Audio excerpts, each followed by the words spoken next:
Hi folks, John here. I just thought I'd make a video of some of the glide baits that I've made probably within the last 2 or 3 years, just so you could see how much you advance in that amount of time if you're just starting. So I'm going to go right to that video.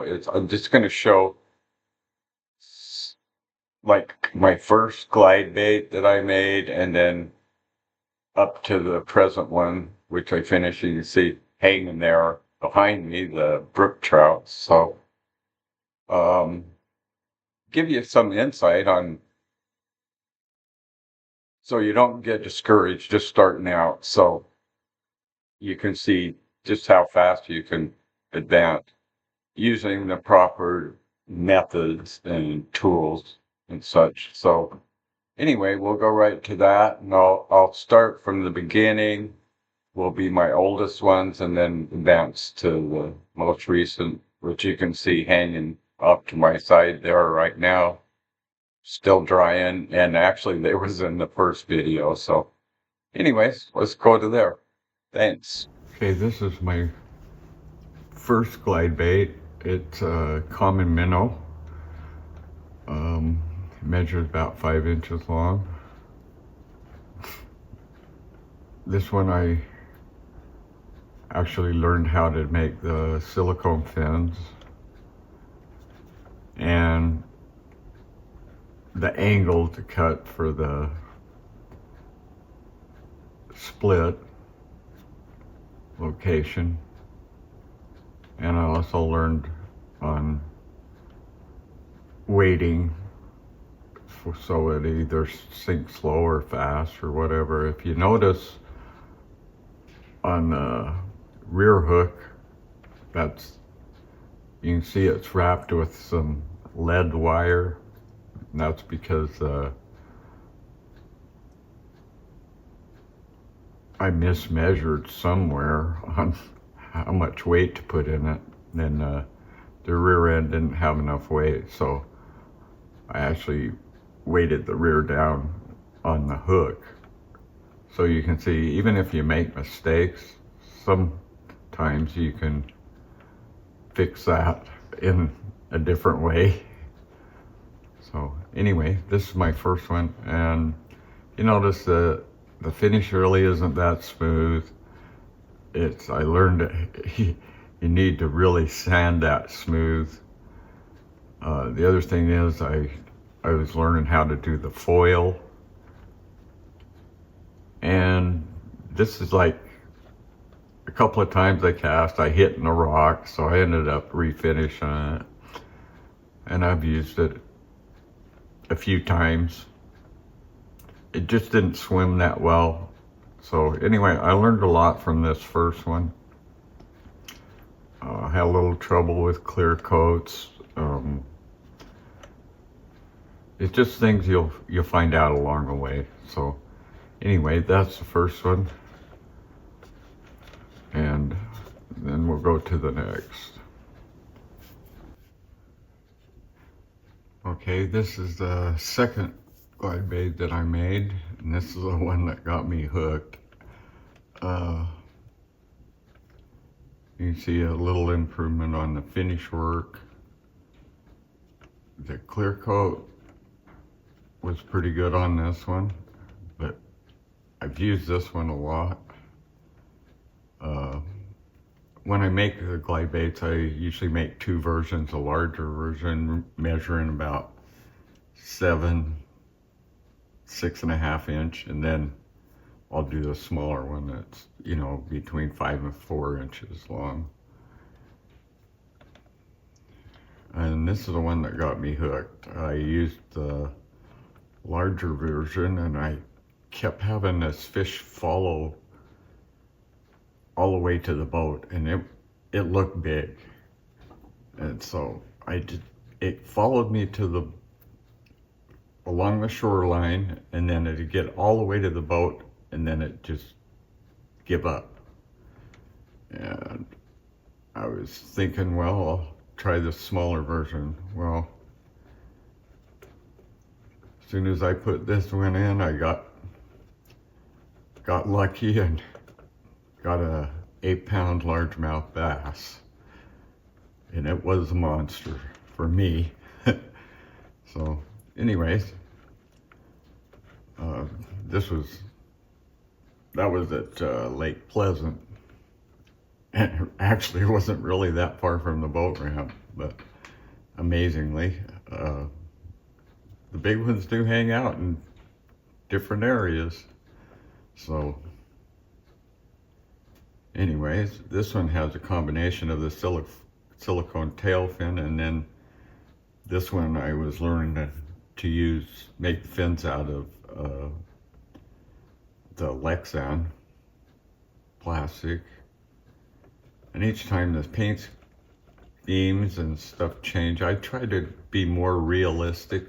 I'm kind of a realist. I don't know if the fish really care. But the one thing I did not like about this when I made it was the gap. You see it right here. You can see through it. And, you know, evidently it didn't matter to the fish. So maybe it looked injured or something. I don't know. I don't know why he bit it, but anyway. So this is the one that got me hooked. All right, so we'll go to the next one.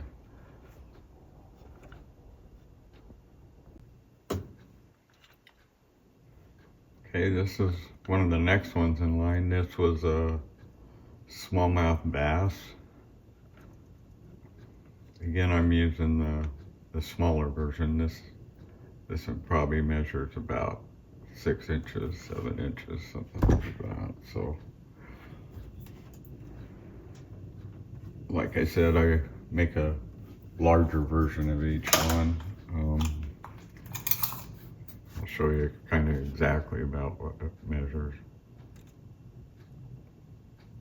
About 6.5. Anyway, this one I tried a little glitter in the paint. Each time you paint, you learn something new also, and not only advancing in how to make the lures, but you're also advancing your skills with an airbrush and stuff like that. So anyways, this is again a smallmouth bass.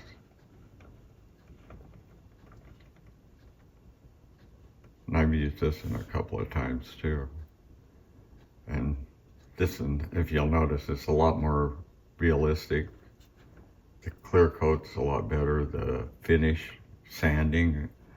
On the second ones, I still hadn't mastered the sanding and finishing. So anyway, that started to get more important to me, and because I want not only to work good, but also to look good, like a quality product. So anyway, this is a point where I decided I'm going to go more for a realistic paint job on each one. So, and you'll notice how an improvement, big improvement each time. So let's go to the next one.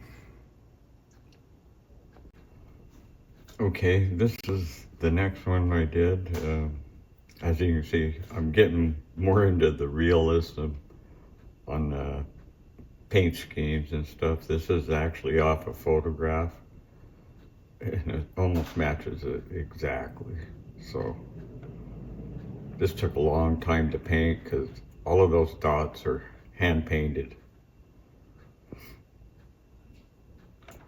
And the lines, so. But anyway, this is my version of a bluegill.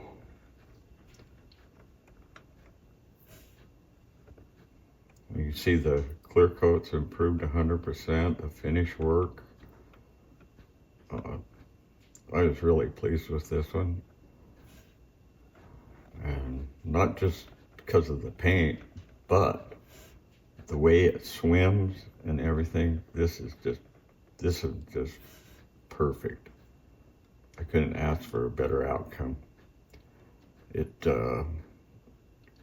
for a glide bait, it's important to me that it not only swims good at a slow speed, but slow retrieve, but also at a fast retrieve. And that's my goal on all of my glide baits, is for them to work both in a fast retrieve and a slow retrieve. But anyway, I was very pleased with this one.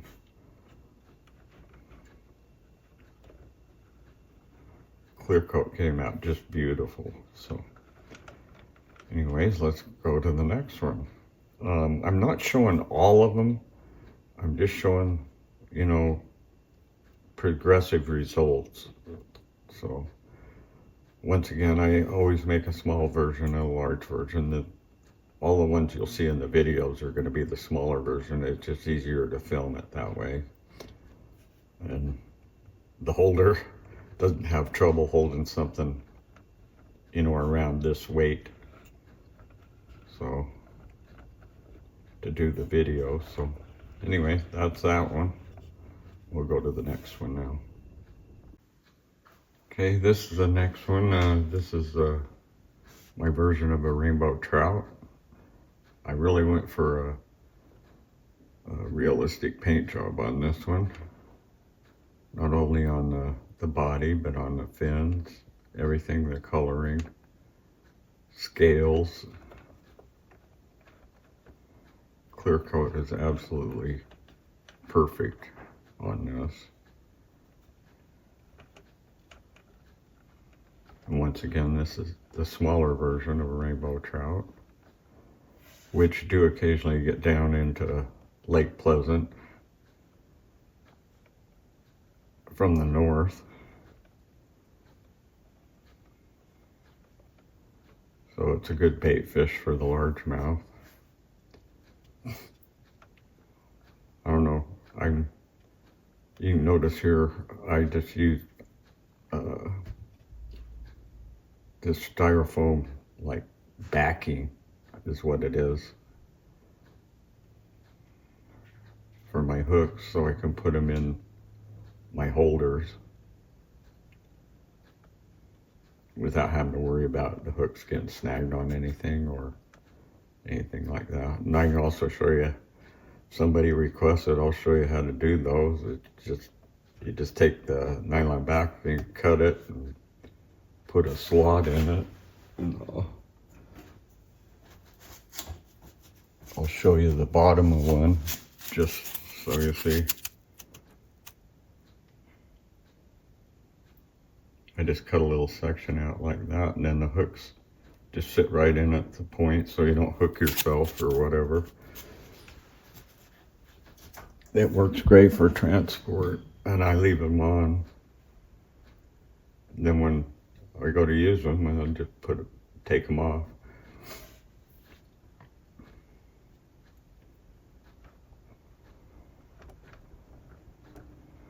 So anyway,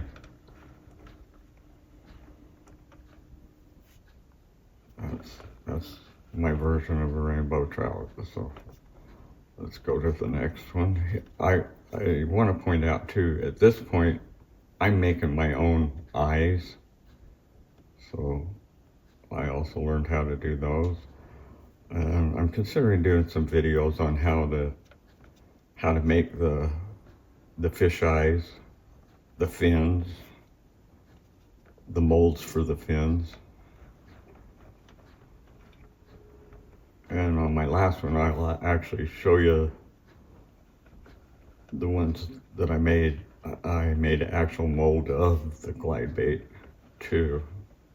So anyway, that's that one. So let's move on to the next one.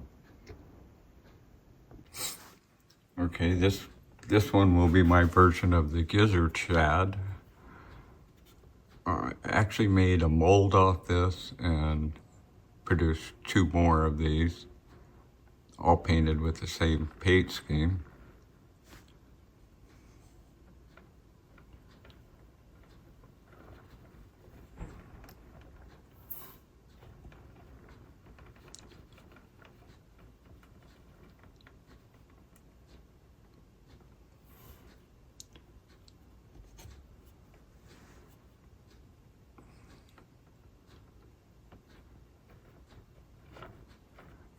I was really happy with this one too. It swims really well as the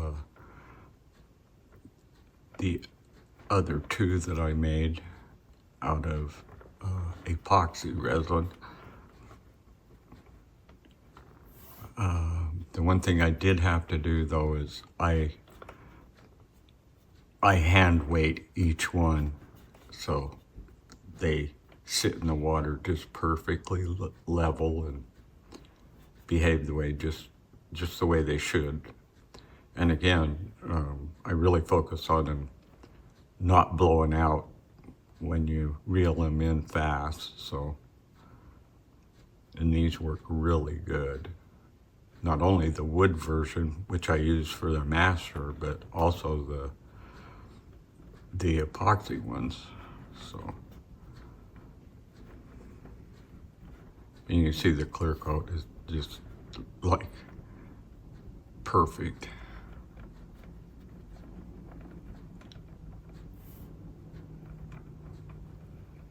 I even hate to use it, it's so pretty. But anyways, that's that one. What I want to do is just encourage you to keep trying new things. That's the way you learn. Just because somebody does it one way and another guy does it another way, don't mean that's the only way to do it. You can come up with something too. I mean, if you look at all my holders, stuff like that, I took ideas from other people, like the Engineered Angler and some of Marlene Bates. Few things I learned, especially on painting and clear coating. I learned a lot from other people. But mostly it's trial and error. The main thing is keeping everything clean when you're painting. Don't touch nothing, you know, make sure you don't touch it. You create all kinds of problems, and then come up with a consistent method on everything. And as long as you stay consistent, you can rule out any problems that do arise, like dust or something getting in your clear coat or fish eyes. I had a lot of trouble with fish eyes, I got to admit. I mean, I thought I was so careful, and yet I'd still be getting fish eyes. So anyway, you just need to learn. Just don't get discouraged if something screws up, because you can always fix it. There's ways to touch up and stuff, and later on I'll probably do some videos on that. Now, you think all these came out good to begin with, you're wrong. A lot of them took a lot of work, although this particular lure here, this glide bait, I did have no problems with it. Everything just went perfect. So, and that's my goal for every time, but you and I both know that's wishful thinking. So anyways, let's go to the next one now. Okay, this is one of two of the last ones I did. This is my version of a brook trout. If you want to look at this, this actually took the longest on the paint job. Again, as with the bluegill, all these dots are hand painted. And I was going to bring up something. Sometimes the paints have something in them, and that causes your fish eyes in your clear coat. I did have a little trouble with that here. One of the colors, I think it was the black. I even let it sit 3 days to dry, but it's still like off-gassed or something. So anyway, it required some little hand touch-up, but in the end, it came out okay. I think this one actually has like 3 clear coats on it. I never do just one, always do two finish clear coats. I also do a clear coat, a mid clear coat, and then, a sealer at first. And I'll do a video later on the processes that I use, so I'll let you know what works for me. I don't know if it'll work for you, but it works for me. Okay, so again, I'm using the Lexan fins, and then the tail fin again is a silicone. And during this process, I also learned how to do a color in the silicone. I can paint, if you look at the, let's see, which one was it? I think it was not the bass, but the rainbow trout, or one of those. Anyway, I learned how to incorporate a paint inside the silicone fins for detail. So anyway, that's the brook trout for you. And now I'm going to show you, just for shits and giggles, if that's what you want to call it, but I'm going to show you some of the larger ones that I did. They're about the size of a Hinkle trout. The rainbow actually weighs 9 ounces, and I had to you have to have a special rod just to hold that, just to throw that bait. And you can't throw it all day, I'll tell you that. Anyway, but it's about the size of a Hinkle trout, or one of those other ones made in Japan. Forget the name, but anyway, I'll just show you a short video of those two that I made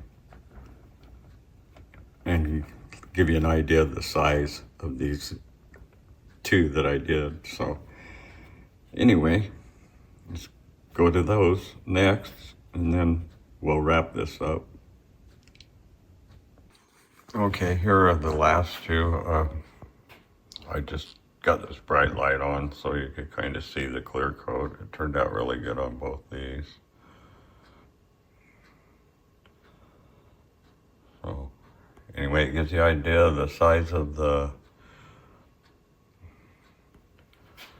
two rainbow trouts. One is more along the size of the Hinkle trout, about 11.5 inches, and then the bottom one's about 9.5 inches. The bottom one I did a little smaller and a little more realistic. Throwing that top one, it weighs about 9 ounces. It's pretty heavy. You gotta have a special rod for that. Something that big. So anyways, that's the last two. So let's go to the last segment of the video and wrap this up. First of all, I'd like to thank you for watching my video to the end. I hope you found it informative. If you have any questions or things that you would like to see on my channel, be sure to leave a comment. I read them every day. And if you didn't go fishing today, I hope you're going tomorrow. And I guess I'll see you on the next video. Have a great day.